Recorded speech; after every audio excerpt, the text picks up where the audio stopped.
of the week, a massive budget week. I'm joined by Liberal MP Keith Wolahan.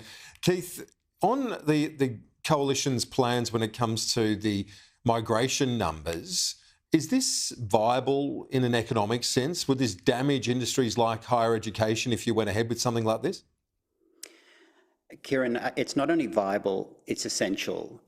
We have, in effect, a recession per capita right now. The only reason we don't have an official recession is because migration numbers are artificially propping it up.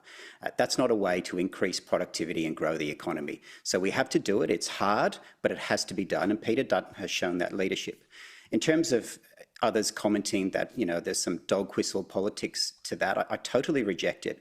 I am on the front line of a seat that is 70% first and second generation migrants. And it is the migrant families who are telling me more than any other that we need to have a proportionate migration system that is proportionate to housing, proportionate to green space, hospitals, schools, traffic. And right now it's out of whack. So Peter Dutton made the right call and we fully support him.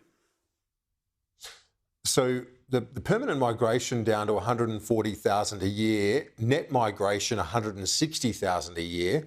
How does that stack up with only that 20,000 visas for the temporary component of those numbers? Well, how it stacks up is that Peter Dutton has deliberately built in a system that addresses the urgent need to bring the number right back now and then has a lockstep to bring it back up over particular years. There will be specific carve-outs for trades that we need to boost housing and also in the care economy, and we will look at those specifically. But this is all about the competence of government.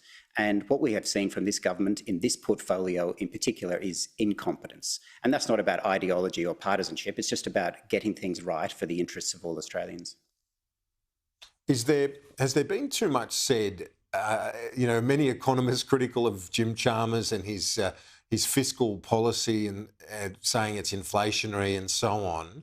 When you look at where we are on the unemployment rate up to 4.1%, I'm sure you speak to many small businesses, I do, and there is a real softness in the economy that maybe some of the economic pundits aren't picking up and just maybe the Treasury has got this right in terms of their numbers. Look, maybe time will tell whether the RBA or the Treasury are right on their forecasts. And in the interest of all Australians, I hope the numbers are favourable. But when we see an uptick in unemployment, there's real families and heartache behind those numbers.